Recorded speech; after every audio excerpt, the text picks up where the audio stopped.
otherwise. And here we go. Picks advance for game number 1 between CJ and KOO. CJ's over on the blue side. There's that Yasuo ban coming out for CJ right off the bat.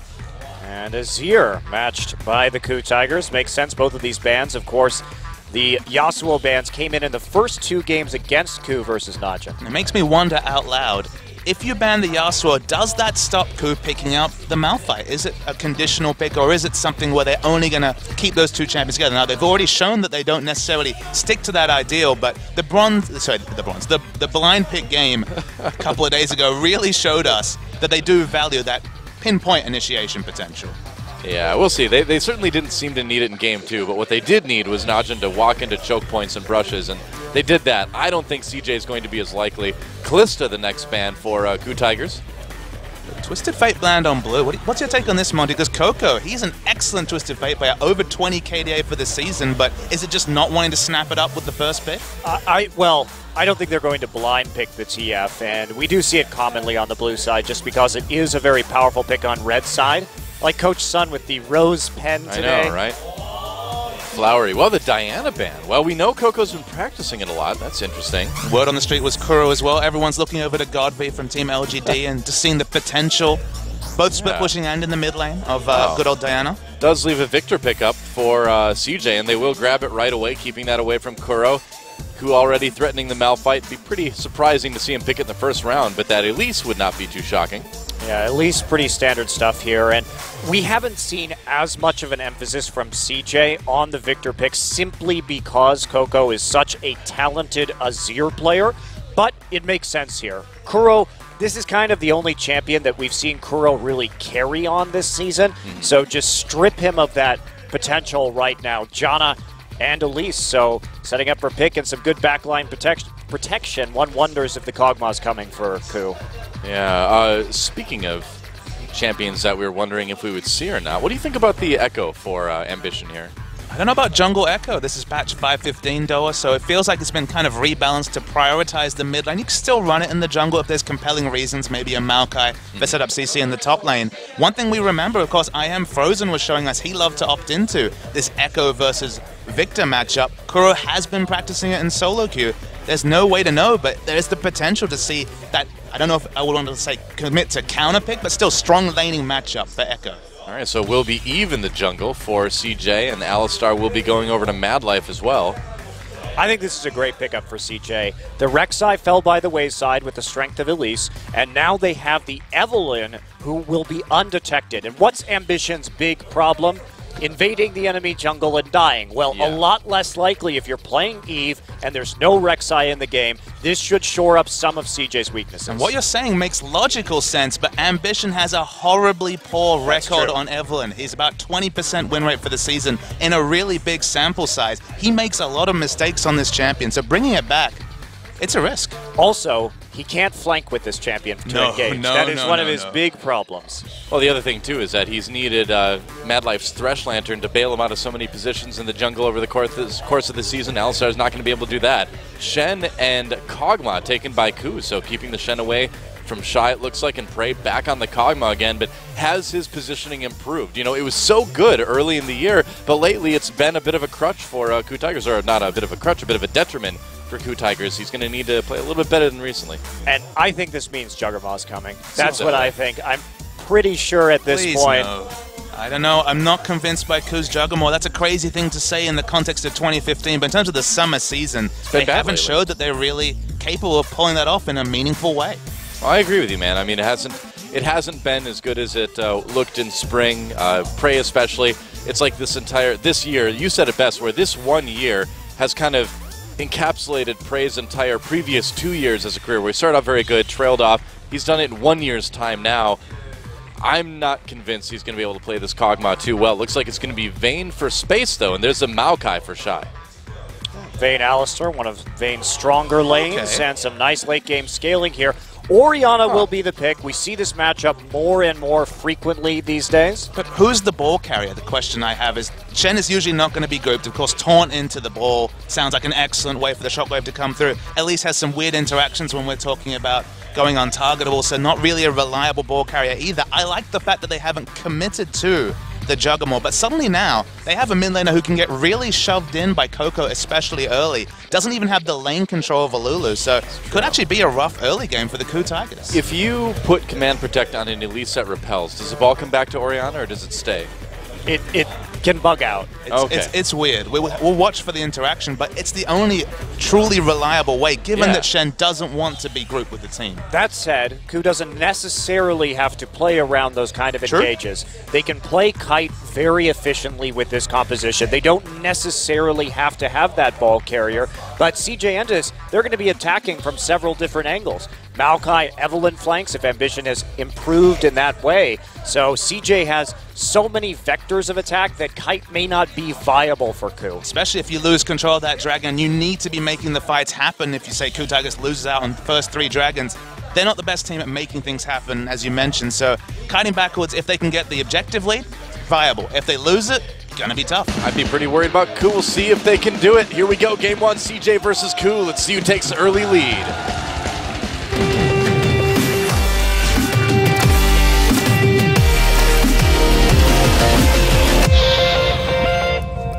All right, welcome to Summoner's Rift for our first playoff match of Champion Summer. CJ Entus versus the KOO Tigers. The fans are psyched as well.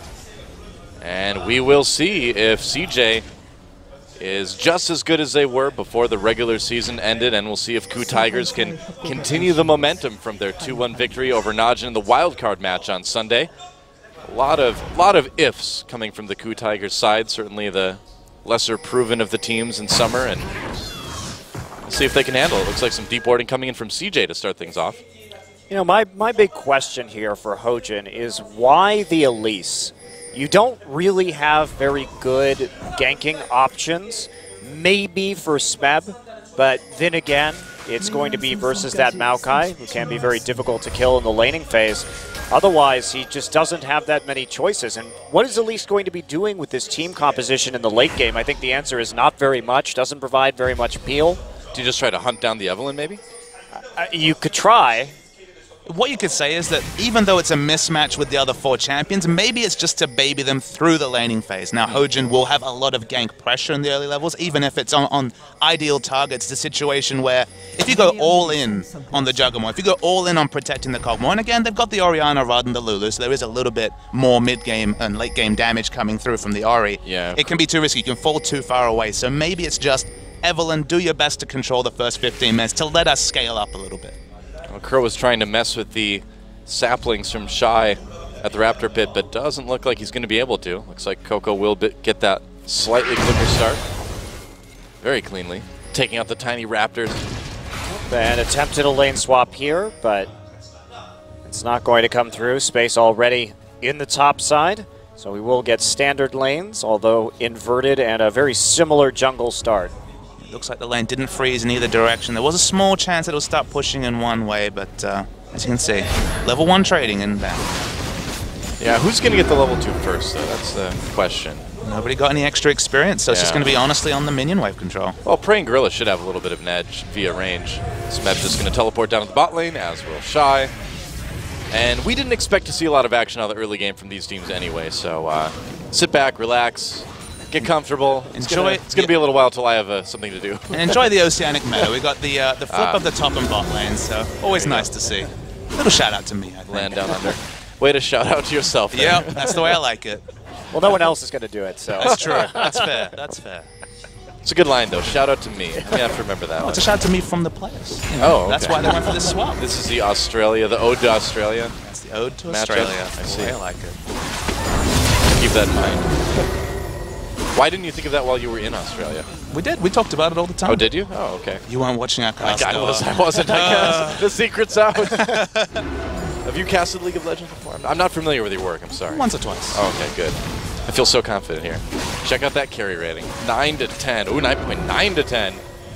And honestly, the carry rating is close, but these two players are close. They're both known to pack up and leave lane. They're both about the roaming. Gorilla in particular, even his Karma, he was happy to leave lane despite it being a very strong 2v2 champion. That's why it's surprising that Gorilla's certainly on peel duty. He's on the Janna. His roaming options are a bit more limited, even though the champion's very quick. Madlife has the Alistair, but for now, both of them are required to stick in lane. I just saying that a Gorilla's on peel duty just is the funniest thing you've ever said. There's no Soraka in the game, no Sorakas, yeah. To complete the banana. Yeah, not going to be catching any bananas this time around. That's true. Well, we saw Hojin kind of lurking near the mid lane. He's coming back down again, but like we talked about earlier, there's not really a lot of ganking pressure coming in from this Elise because of the solo laners, because of the 2v2. So, you know, what will Hojin do? It looks like for now, the answer is meander around, kill jungle camps. Well, he came to the mid lane earlier because he just was checking to see if there was going to be a gank when KOO pushed the wave into the turret, and then he left after he saw Evelynn wasn't there. So it's not... He's not really looking for ganks, and he doesn't really have a very legitimate opportunity to move forward with any kind of early ganking, so I think it makes sense. Just let the lanes farm it out, and it really just plays into both CJ and KOO's wheelhouse. We may have a gank attempt here. We'll see. Madlife in space pushing up for now. Gorilla telegraphing it a little bit. Hojin not really finding the opportunity. There's a ward in river, too, so he can only come in from that angle. They tried to bait space next to the wall for an auto attack on Gorilla. He didn't take the auto, so no wall cocoon to make things work. Guess not.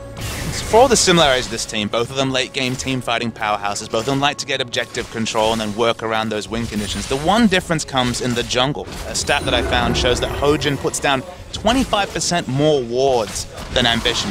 Ambition actually has the lowest wards placed of any starting jungler in the whole league, of all 10 teams. So it feels like Ambition, we think about what he does in games, often he's very aggressive. So it feels like he creates pressure by just ganking, you know, going onto the enemy red buff, trying to contest, counter jungle, whereas Hojin, he seems to be mostly about creating defensive vision, and it kind of makes sense when you have KOO on your mid laner. You look at KOO, carry mid laner, can take over lanes. KOO, much more of the defensive lane, and of course, Orianna really fits that to a T. Yeah, pretty much. The strange thing about Ambition's wards place, too, and them being so low, is we might expect that out of a player like Chaser or Eve, who prioritize Nidalee, but that hasn't been the case for Ambition, and yet he still has the lowest number of wards placed. Because you need to buy those battle stats, so when you invariably get caught, you have that extra health to get away from the gank, of course. The Ambition secret, I understand it now. Well, it's really not much of a secret, is it? But it makes sense. Hojin may come in for a little bit of a gank onto KOO. KOO pushing up far. Looks like he's going to back off, though, so no opportunities there. You might have seen that ward go down, too. I mean, you could say KOO's playing with fire a little bit, didn't take cleanse this game when there is things to cleanse, so that's the only reason that you might see Hojin come mid, because honestly, if he had cleanse, it would just be never bother to show up to that lane as, oh, okay, KOO going for a roam. That's clever. I mean, the ward showed that Evelynn was going for the Gromp, and now with Hojin there, they can just take it away. No Gromp for Ambition. He's Grompless. Yeah, Hojin going for a deep invade, too. This presents its own level of risk right now. Smited the big wolf away. Actually about a level ahead in experience. Ambition really been on his farming game, despite actually, it must have been sapping experience, because he's actually 2 CS behind at least. Huh, interesting. It's a bit odd. Janna kind of, or Gorilla rather, kind of getting pushed down into mid lane, then back into his own jungle. He has space and Madlife trying to close in on them. Meanwhile, in the boring lane. All right, enough of that, yeah. Well, in this team matchup, all the lanes early on, maybe not as action-packed as we're used to. This is definitely where I fast-forward the VOD another 20 minutes. And I'm like, this is going to be great. We can't do that, Papa Smithy. It's live this time. We can talk about other things, though. It's true. Like how you shouldn't troll. That's true. Don't troll. Kespa doesn't want you to troll. They really care a lot, you know? When the Kespa chairman is got his Garagas cosplay going on and he's playing in bronze, he's like, oh, man. Jungle Master Yi again. Just because I died once in a lane, he won't leave me alone. That's why he chooses to cosplay Gragas instead of Trundle. He's anti-trolling. There you go. Anyone who doesn't play Trundle is anti-troll, really. Zatai's a huge troll. Put it out there. Cloud Templar. He's Also been known to troll from time to time. Legacy troll. Accidentally, even. I mean, Hojin's trolled this season. That's true, yeah. I think Hojin needs one of those bracelets. We need to warn him about the dangers of trolling. They got a victory that game. Yep, Smeb goes in onto Shy. It's a taunt. And Shy's going to walk away. Wow. He got low. Well, what we haven't seen is that Shy has actually chipped down the bottom turret to about 2/3 HP right now, and Hojin is going to walk through a pink ward and get some wards down himself. So the pressure in this lane from the AoE clear from Maokai early has been actually doing work. You can see Hojin's actually been falling behind experience. We've seen consistently about a level behind. Obviously, when it comes to Elisa's 6, not quite as critical as most champions with the change in the penetration. Maybe with a couple of items it's important, but when it comes to dueling, still going to be comfortable against Ambition, but draws out a pink ward, I guess, with his invade. Yep. Now we'll just see the dual lane swap back down there. That Dragon becomes a more feasible opportunity after the first shop. Space doing very well in a rather tough lane, honestly, for Vayne, but has the Alistar, and that really does make a big difference. Of course, you've got the sustain, you've got the ability to walk up and take a little bit more damage while you CS, because you know you're going to be able to get that life back again. And Janna gives strength in windows when that shield is up, but obviously when it's down is Gorilla. Oh, oops, condemned against the wall. That's a decent amount of trading on Gorilla. Actually, there's a headbutt pulverized. Gorilla taking a lot of damage. Is this first blood? It is not because of the heal coming in. Shen ult used as well, too. They're going to go into space. Wow, what a turnaround from KOO Tigers. I don't know if that was a bait or just a great response by Smeb, but it worked. That was a great bait. He knew exactly where Prey was with the Summoner heal, and that Smeb would be coming in with the Stand United. You don't normally talk about top lane support synergy, but those two must have been communicating super on point, because it was literally frame perfect. That was really smart. That was one auto away from Gorilla giving first blood to Space, and in the end, Space giving first blood over to Gorilla. And the mind games were definitely won by KOO. Of course, Gorilla had that opportunity to flash, and Space should have read more into that situation, 100%. And that's also a fault in the communication of CJ, that he was not aware that Shen was in a place where he could ult. Yep.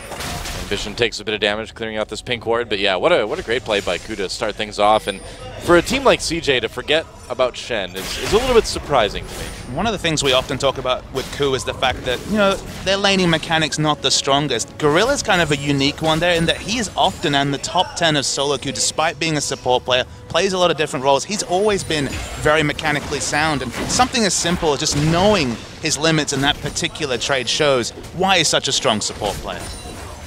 True enough, well, the bot lane back to doing its thing now. Just a little bit of a lead for the KOO Tigers at this point. Almost 1,000 up, about 600 up right now. Item timings, maybe worth talking about. Crow does have the Athene's Unholy Grail already. Of course, Coco, interesting to see where he goes with the Amton. Will it be mana regen? It's up top. That play onto Smeb. They know he's got no way to really get out except for Flash, which he uses, and he gets out.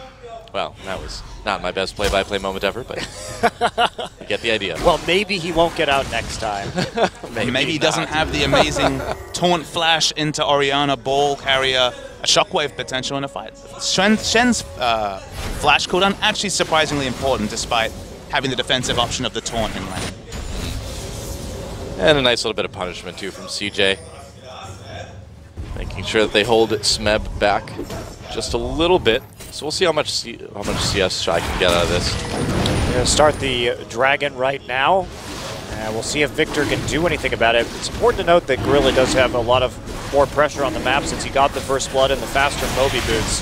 They also have the Spiderlings to tank, so there's nearly no risk in at least attempting this. Teleport coming in right now for Shy. Teleport's coming from Smeb as well. KOO should be able to secure this Dragon unless it gets stolen away, which it will not. KOO able to take it, but there's a fight. CJ wants to go in on this one. Hojin in trouble, goes down. Coco gets a kill already. Shy getting very low before he makes it out. One kill for CJ already.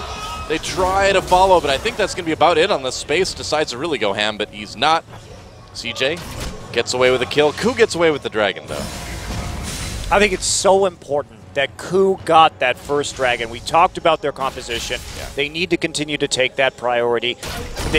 Both teams have good late game scaling, maybe a little bit better to CJ, but stacking those Dragons, absolutely critical, certainly worth sacrificing Hojin for this early. And you mentioned in the champ select, CJ have a lot of flexible options in the late game. Engage, peeling backwards, kiting backwards, whereas, you know, we look down KOO, we mentioned there's no good ball carrier. It feels like kiting backwards is their best win condition, so controlling Dragon is central to that being a realistic win condition in the late game. So as you mentioned, you take that trade if you're the KOO Tigers. Not bad. After that, things still fairly normalized. Pretty even between these two teams. No turrets down yet, despite a little bit of poking here. Oh, will he get the Pink Ward trying to go for, yes, he does. Tank He'll Wars. just taunt away, which makes not too much sense if you taunt away from something. Kind of defeats the purpose, doesn't it? Well, Shen doesn't make any sense whatsoever. It's true. It's the living ninja paradox. How does, like, dashing in a direction taunt someone, too? Is he, like... He yells things at him while he goes past. It's like, you suck! like, oh, that guy, I gotta chase that ninja. Drive-by taunting. That's how it works. Yep. He has to get really close to you, though, otherwise you can't hear him. That's right. Well, I mean, with the mask over his face, it's like, and he's like, what'd he say? I have to get closer so I can understand him. That's actually how he draws them in. So now if that hitbox is ever buffed, we can conceptualize that as just getting a bit of vocal coaching to the Shen. That's true, yeah. He's able to project a little bit better. Yeah, gotta project better. It's important. KOO tried to take away his own Raptor, but Hojin was able to smite the big one. And Hojin's been all over this red buff all game, but that ward is probably going to keep him from doing anything else. Yeah, he needs to run. Getting closer and closer to the exciting part of this match. I said be. 20 minutes time at 7 minutes, so we're getting there. You know, it's been interesting so far. I mean, KOO getting that first dragon, and it was really close, too. Ambition was in position to maybe try to steal it, and it was a pretty critical moment because, like we talked about, I mean, with this composition on each side, that dragon is much more valuable to KOO early on than to CJ. And that if KOO can keep the dragons rolling, they're kind of going to need it late. Well, KOO could also be playmaking here, too. They don't have to necessarily play this passively because Smeb does have the Stand United available, and there's nothing else to use it for while the teleports are down. And they know that Smeb and Shy's teleports are mirrored, so we could see some more aggressive play, certainly from the KOO Tigers, should they decide to go for it. I think that diving the bottom lane is definitely feasible right now, and if they see Ambition, that's exactly what's going to happen. Well, Shy just totally zoning Smeb out of his turret right now because Ambition's up there. Looks like they're going to try to dive it. Smeb could be in a little bit of trouble. A lot of turret damage coming in onto Shy. Smeb, no flash. Does he have another dash yet? Nope, that's about it. And really nice turret aggro juggling by Shy. It took just enough damage. KOO getting low, as did Kuro. A duel in the mid lane results in no deaths, but first turret of the game taken finally by CJ. Shy did a great job in the bottom and the top lane of poking out those turrets, but KOO will answer right back in bot. CJ get a little bit more. They pick up the kill in top. The mirror engage in bottom lane only gets the turret pressure. And wow, with all this happening, a 1v1 duel between Victor and Orianna. Surprised to see a control mage like Orianna actually go so even with Victor in that trade. All 4 summoners used. I disagree with what we saw Smeb doing in the top side, though, because that turret was almost certainly going down no matter what he did. And had he backed off the tower, maybe he could have taunted underneath the tier 2 and then dove the bottom side. So I think KOO could have actually come out ahead right there, but Smeb played it a little bit too close to that tower. And Ambition picking up the kill actually leads to a big item purchase finish. The Aegis against Shen, Elise, Orianna, and Kog'Maw obviously doing mostly magic damage. It's basically 5 magic damage dealers for KOO in the early game, so Snowball Aegis feels pretty damn good for CJ. Yeah, with a minute 30 till Dragon 2, you have to wonder how that's going to impact the next team fight between these two teams. Might be a little bit rough. Space still kind of needs to go back and buy. He just has that Blade of the Ruin King, which means that there is a lot of threat onto him. He's not really going to be able to move around combat very well with such low move speed at the moment, especially since Prey is going to be chunking him pretty hard with that Trinity Force completed. Shy with the Aegis buff. Going to be a god in the front line, you have to think. Mad Life takes a bit of poke damage.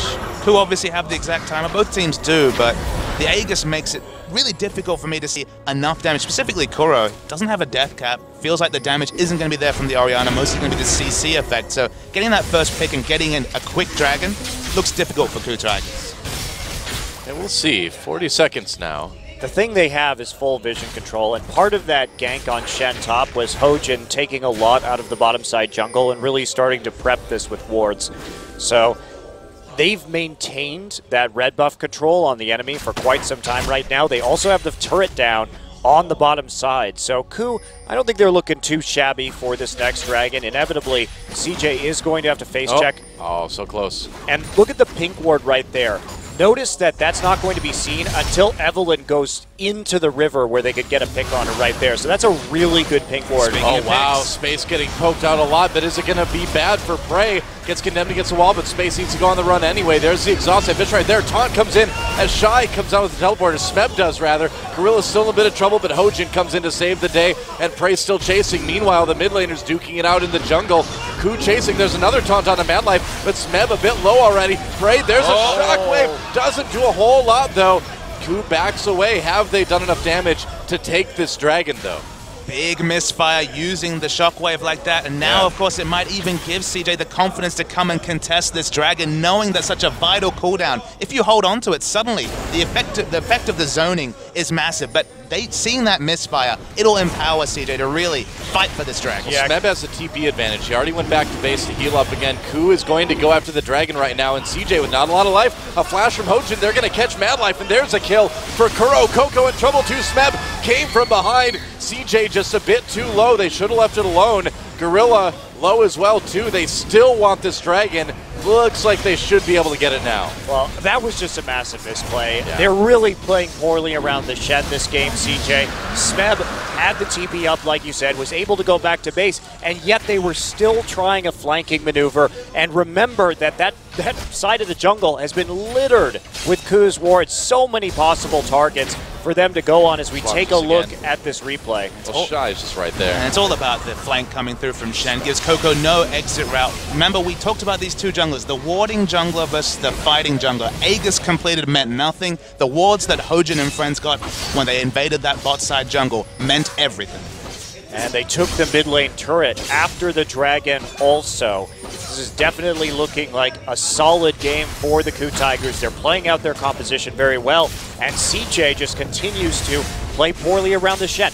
After this game, I think Shen is just going to be banned for the rest of this series. It seems that way. I mean, Smeb is certainly having no problem with it, and for some reason, for some bizarre reason, CJ is having a problem playing against the Shen. You know, for a team that's really made a reputation off of their Shen play recently, it's odd to see them seemingly kind of forget the vulnerabilities of playing against it. It's very bizarre. I just don't get what Evelyn does for CJ and their win conditions. Evelyn, okay, she can cause a lot of pressure in the early game, but the only person that requires pressure from CJ is KOO. He's the carry player. Ganking for the top lane tank, whatever Shy's playing, it's basically a tank role player, is important, but Ambition never got anything done for KOO, and the farm lane suits Kuro to a T. KOO trying to defend their turret here. Hojin is there clearing out wards. Oh, taunt attempt onto space. Smeb just takes a lot of auto attacks for his trouble. But they do save the turret for the moment. Looks like it should go down pretty soon, though.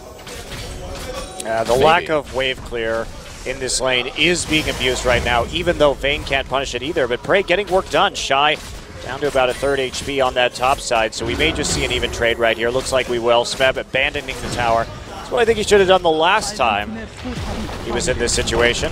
Yeah. So will be turret for turret, tier 1 and bottom for tier 1 and top eventually. KOO should be able to get it. Meanwhile, in the mid lane, KOO has been able to barely keep his turret alive against KOO, and that's going to provide them, even more map control now, as they have all three outers down. And when it comes to barely around the mid tower, that's the critical factor, is that you just don't have those spots to put wards. It really decreases the information that CJ have. So the longer you can keep that up, the more comfortable it'll be for KOO as it just kind of scale on and get towards the third dragon and that fifth dragon win condition. Oh, that's the plan, I suppose. They've got two already. And Kuro, we'll see if he can land a little bit better shockwave than we saw from last fight. Doesn't work to shockwave yourself too often. The ball carrier situation's difficult. We mentioned that. It is. But the thing is, not using the cooldown is so much more important than just misusing, because the threat is so strong, specifically as the AP starts to ramp up. But if you just do the hula hoop, it's not a good time. Well, it's still peel at least for Prey. Sure. I mean, you can command attack to his zone and have that shockwave available to keep the Kog'Maw safe. And I'd imagine that's going to be a lot of how we see this Orianna used, but definitely don't want to do the hula hoop, like you said. I've never heard it called that before. It's funny. It's an Atlas special. Right, Atlas?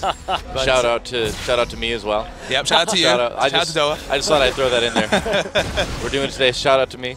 Hey, man. For Atlas's description. It's the playoffs. Shout out all the people. I like it. Yeah.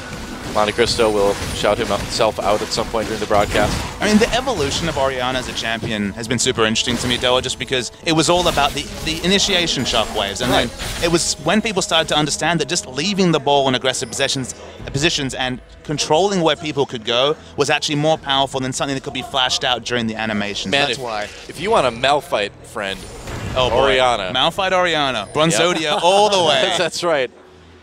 Back in like 2011 and 12, that's like all my friend and I did. Hey man, still Malphite Orianna. Low elo solo queue, still great. It was, it's still a lot of fun for sure. I'm sure Malphite is banned a lot in Korea now, though, after Sunday. That's what happens. Yep. The Champions effect. At least we see less mid-Aurelia now. That was a thing in Korean solo queue, and that was a sad time for us. Well, I liked it when I saw it on the other side of the match, because it meant my team would probably win. That's fair. That was nice. So, KOO positioning around Baron now. Minute 30 until Dragon comes up, and they don't seem to be putting as high a priority on the vision. Smeb lurking in the bushes. Not on Malphite this time. Crab walking away. Nope. He's like, maybe I'm No, I'm not Malphite. I'm Shen. I have to get out of here. That was super effective when he was playing Malphite. Oh, it was. I'm curious if later in this game, as a fourth item, we're going to see that Zeke's onto Kuro. Yeah. Because that would make this composition a kind of interesting facsimile of Juggermaw, where if you put the shield and the dissonance onto the Kog'Maw, you get the shield, you get the speed boost, and you can play a more supportive style. I think you have to get the Void Staff next, but after that, that is a theoretical fourth item that could really work for this composition. And something Alex Edge showed in competitive play was the value of getting that item early. It fits in nice in terms of CDR values as well. Usually replaces the blue buff when you don't have the duration. As you mentioned, it basically makes Prey... It basically helps you skip an item timing, maybe brings your power spike as the AD carry Kog'Maw maybe 5 to 10 minutes earlier, and that's super relevant. Getting a Juggermaw-esque comp online earlier is something every team has strived to do this whole year. Yeah, and that's the thing about Zeke's, the new Zeke's, is it did empower Juggermaw in a very dangerous way. It was already a good composition, but now that item timing does change a lot about how you play it out.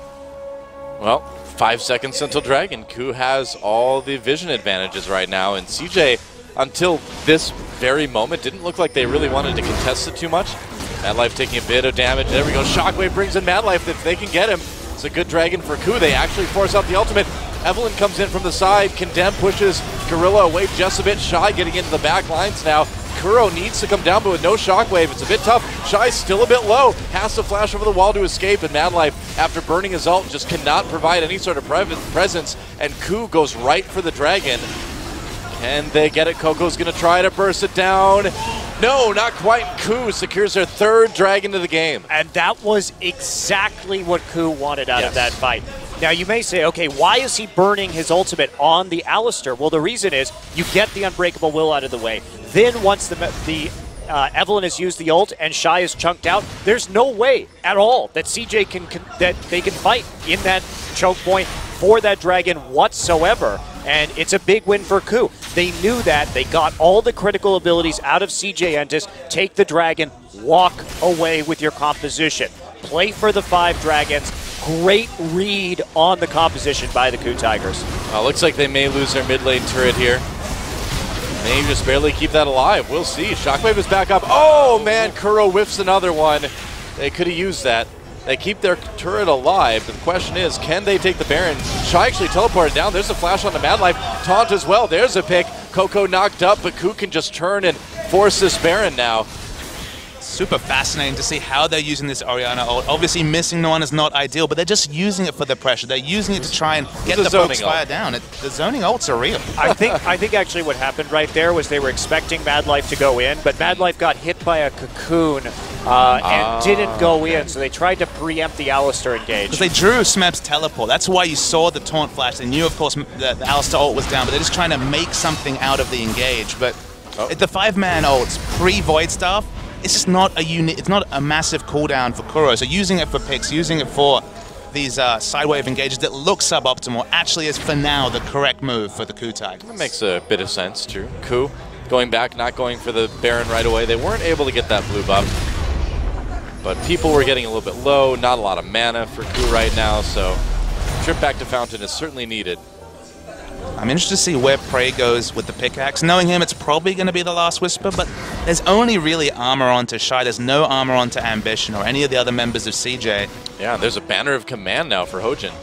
Okay, so let's think about this item. It's just something that, of course, can be prepped in the sideways, and Maokai, even with his high base damages, will struggle to stop the push, so they're really trying to overwhelm, and if they have one of these minion waves pushing in, maybe it is just another thing that opens up safer dragon pickups for the KOO Tigers. Well, if you've got that bannered minion moving down one of the side lanes, it really is like Vayne is the only one who can really go and take care of it, and when you see Vayne in that lane, that opens up an objective somewhere else on the map. And so that pretty smart to pick it up. That objective is dragon, let's be real here. They sure. want dragons, and anything that helps them have any sort of mind game, any sort of better prepped waves, and of course KOO Tiger is one of the best side wave minion preppers in this league, it'll help them pick up that 4th dragon.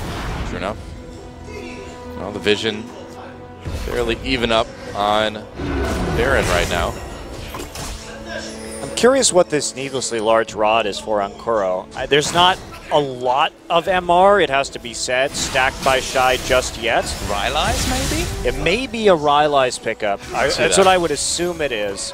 You just don't feel like there's threat for a Zhonya's, so I guess it could be the Luden's Echo for flat movement speed, but those 2 items seem to be the only ones that really make sense, just because the Zhonya's, who's going to get on top of you? I like the Rylai's because it does provide more opportunities for Prey to just chase somebody down and auto them to death, especially when you're talking about Vayne, who can tumble away. But between those tumbles, if she's walking slower, easier pick. 40% slow on, what, a 3-second cooldown with the command attack? He's not hitting the shockwaves anyway, so if that helps him get the positioning on the ball, that's helpful. true, yeah, exactly, yeah. Good compensation measure there. Well, I'm not landing my shockwaves anyway, so Sometimes I might as well get the slow. You need to know your own weaknesses. That's and right. If you can't hit those cooldowns, then get the Rylai's. The mechanical band-aid. You're absolutely right. Mechanical Band-Aid was also the name of my fish tribute band in college. I knew it was coming. I just let you have that one. Thank you. You know me too well. Who trying to take down this tier 2 turret? Space taking some decent damage from Prey here, and it's just going to be a split push. Whoa, Mad Life going in, as his ambition. Kuro in a bit of trouble. There's a shockwave, doesn't save him. Shy trying to come from behind. Gorilla has to flash, but Shy is right there all over him with the Maokai. Prey still barely alive. Nope, not anymore, as KOO takes him out. And CJ chasing. This is a big one. CJ the double kill onto KOO. Can they take the Baron after this, though? That's the question. Maybe. They did lose space, though. Punch Smeb out of that one. And away. Smeb's going to have to be a big hero right now. Yeah, comes in, and he's being annoying. He's causing a lot of trouble. He's causing Baron to do a lot of damage, but he will go down. That's an ace, and that will be a Baron for CJ Entus as well. And there was just no reason for KOO to commit to that tower. They had everything going for them. Look at this, Dragon number 4 up in 50 seconds. Put some pressure down, but make sure you can't get flanked, because they Ambition and Shy found the flank onto all their carries, and it was just easy cleanup for CJ. This is the first time they've committed to a fight without first checking their positioning. You can see it here. Kuro is basically dead before the fight begins. They're winning it, and Shy with the flank home guards just cemented the fate of KOO Tigers. You know, there's just no pink wards there against the Evelynn. It's a sloppy setup from the KOO Tigers, and they didn't have to commit that hard at all to that turret. It doesn't play into their win conditions. If this was tennis, that'd be an unforced error from the KOO Tigers, because everything else they'd prepped for 30 minutes of this game had gone so swimmingly, and then they overreached for seemingly no reason. Yeah, and you can't do that against CJ. CJ is way too good at finding those flanks, way too good at winning those late game team fights. For you to get away with that kind of thing, and KOO coming down to try to secure their 4th dragon, maybe they can do that, but with the Baron buff on CJ, it's not going to be easy. They're going to need to have a pretty perfect team fight here. The 3 fights in a row, they've had great aggressive ward coverage. Note this minimap. They do not have it for this fight. Yeah, CJ going after the dragon. It is getting lower. What can KOO do? The cocoon misses. There's a knock-up onto Mad Life. Dragon still getting lower. KOO, they got to go in now. Can they do it? Nope. Dragon taken by CJ. And will CJ fight this? Shy going in. Onto Smeb. Gets deep. KOO doing some damage with the Death Ray. Mad Life coming from the side. Big headbutt pulverized before he gets knocked away. Shockwave brings in 4 CJ members, though. KOO may have a chance here, but space remains untouched. Smeb getting low. KOO gets the first kill of the fight for CJ, and CJ wins at space. Manages to chase down Hojin. KOO made an attempt, but suddenly things are looking very bad for CJ.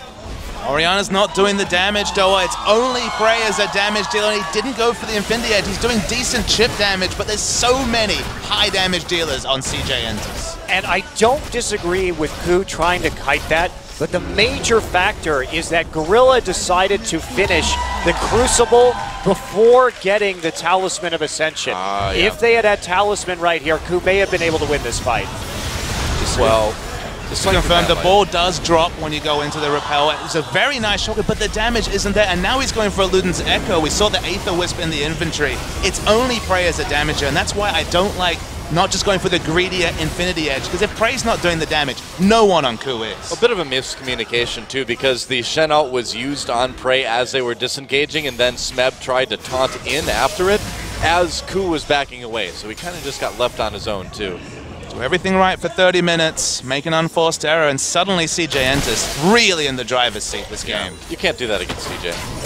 It's not a lost game for KOO yet, though. It's still a very even game. The big problem is that fifth dragon has been delayed by a further 6 minutes. KOO isn't looking the best when it comes to scaling, nor does their itemization really reflect an ability to turn these team fights compared to the Victor Vayne just because of what Kuro is doing.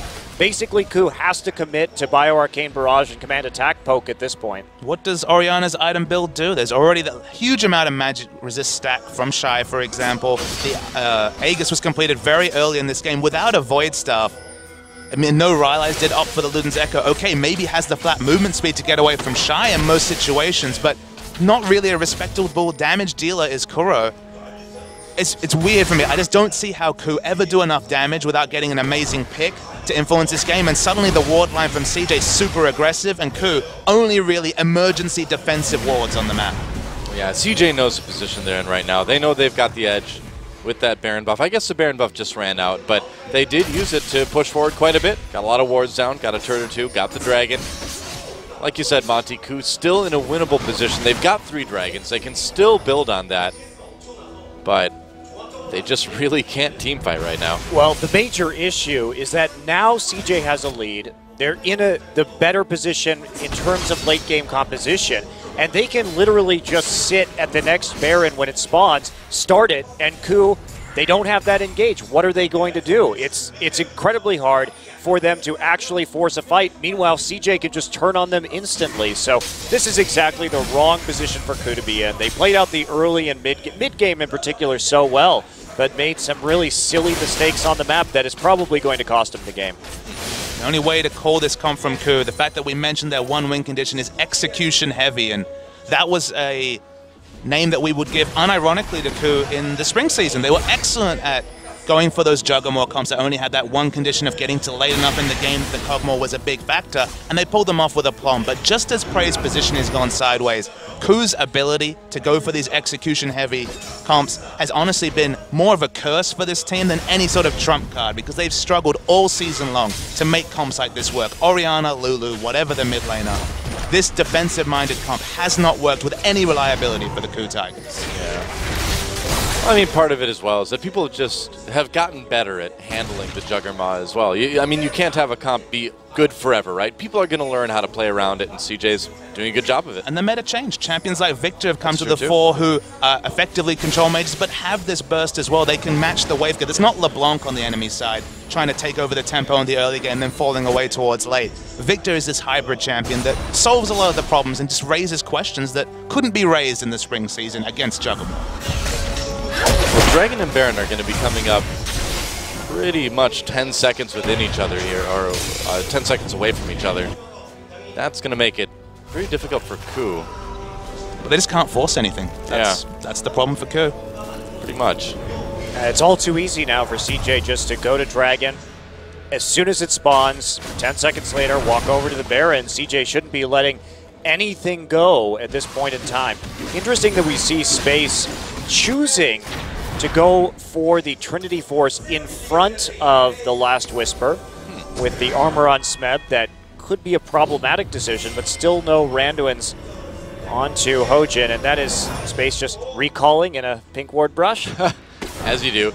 Hey, I just noticed they slightly zoomed out on the static Shiv icon. And between Shiv, Trinity Force, and the Rage proc, so much flat movement speed means it's going to be super hard for Smeb, even with the flash reposition, or any of these skill shots to actually come onto Space. So look, if he's buying a bit of extra safety with that item, I don't think it's a big problem. Yeah. I mean, if you're KOO, how in the world do you set up for this next dragon? It doesn't look like they really are. They hope that CJ doesn't get there first, but that is... It's not going to happen. CJ's already there, man. Yeah. This mini-map, apart from the one pink ward we can see, as you mentioned, towards the inner top turret for CJ, it's just completely blank on the enemy side of the jungle for KOO, and they had such wonderful control since they made that mistake 30 minutes around that top turret.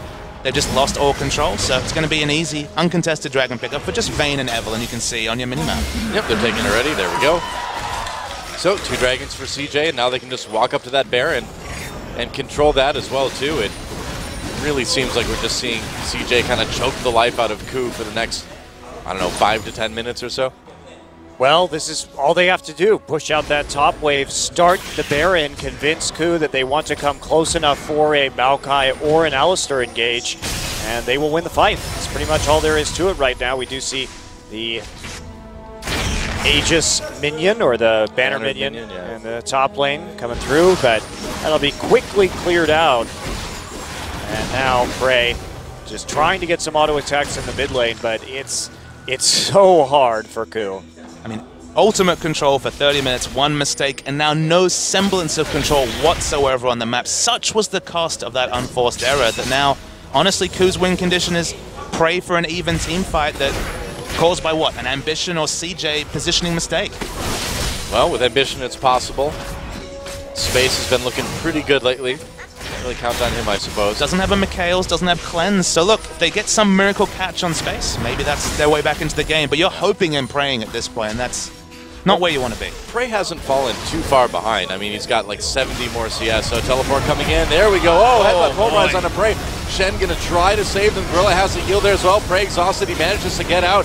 Smeb trying to prevent Shy from coming in. There we go. Shy gets in anyway. KOO gets the first kill onto Smeb. Just not tanky enough. Nice knockup from Gorilla. Might cost him. Shockwave brings in Mad Life, but there's no follow-up. Prey gets 1 kill, though. They do manage to kite it out. They trade 2 for 2. CJ may have overreached a little bit in that fight. I feel like they tried to force it a bit too much. Still a dangerous situation for KOO, though. What are they going to do with it? And try and push through mid. Not a lot of a wave clear apart from KOO. They can get a pick onto KOO. That's massive for KOO. Wow, that's so much damage for Prey. There's a kill. Ambition just a bit out of position going around the corner there, and Prey gets him. And they're going to be able to get maybe an inhibitor out of this. We didn't mention it, but Prey has the Infinity Edge, and you can see the change in the damage. Yeah. We talked about how KOO needed damage, and Prey's doing it all on his own. Well, there was just no reason for CJ to do that. They were pinging down onto their inhibitor. They could have walked the long way around because the minion wave wasn't prepped, but instead they try and make some sort of crazy engage on the 3 carries in the mid lane, or 2 carries rather. One mistake, please. I know, Granted. right? Well, it's a close game, but this is the type of game you want to see, right? Where the small mistakes determine it. Teleport coming in from Smeb. They're going to go for this Baron while CJ is still a man down. It is risky. It is a 4v5. Victor ult is up. That's right. Can they win it? There we go. Hojin comes in to secure the Baron. They will get it. Turning around now. And wow, Mad Life goes in by himself. There's a nice zoning. Shockwave brings in KOO. KOO has to flee in space on his own. Takes a big crit from Prey. Here comes Shy, though. Shy trying to the back lines. Can they do anything about it? Shy's on his own. Here comes Space, though. Crazy fight, but KOO manages to kite their way out of it. CJ looking a bit desperate now. KOO with the Baron buff. I mean, sure, they got the Baron, but what are they going to be able to do with it? They already took out the inhibitor. Let's take a look at this fight. At least they keep it away from CJ. It's a really interesting fight. Prey lives so long. This is when this comp is really starting to hit its power. It ends up being very even. Hojin and Ambition, both junglers, are completely off at the flanks. The Shockwave, it only hits the Alistar, but it doesn't matter. Yeah, that's true. I mean, they managed to keep him away. Shy just a little bit too squishy there. And enough shields to keep Prey healthy. Exit kills meant so much from KOO. If that was 2 for 1, if there was a lot more pressure for CJ in a 4v3 situation, the whole engage would have gone so different as the living artillery is real coming through from Prey. Yeah, I guess so. And they do have that Baron buff now. And even if they aren't able to really push much out of this particular Baron buff, at least they have that inhibitor down, and at least they're keeping the Baron away from CJ. It's a big comeback moment for KOO. They have a great siege comp too. Yeah. If we look at who's fed on each team, it's the Victor and the Kog'Maw opposite each other. And you can see that 3,000 gold advantage doing a lot of work for Prey right now. Has those extra items that space is still lacking. And it's really easy for them to poke and zone. And Vayne is finding it so hard to deal damage once he goes to a full damage build, only in Mikhail's from his support for any sort of defensive utility. Vayne deals in so much shorter range than Kog'Maw. They've just been trying to be at the edge of fights and not being able to impact anything. Ambition coming in for the flank. There's no vision again. There's a big Aghady's Embrace. They're going to try to chase a flash used by Kuro. There's a knockup. They're going to repel away from it. Hojin coming right back down again.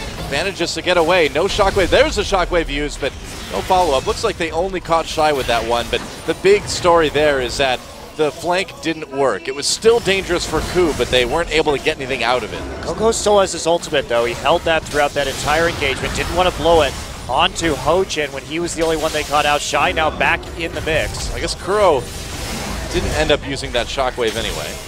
Feels like KOO needs to go Rambo, needs to flash in aggressively and draw aggro just to let Space find some space, which is ironic to say, in a fight to actually free auto. He can't free auto, and Vayne has all the damage in the world, but if he can never get in range of even a tank, it doesn't matter. And meanwhile, bot lane is pushing for KOO as well, too. That turret taking a lot of damage. Looks like that's all they'll be able to get out of this siege. Hojin a bit low. They might be able to get that bottom lane tier 2, though. It's almost certainly going to go down. Yep, there it goes.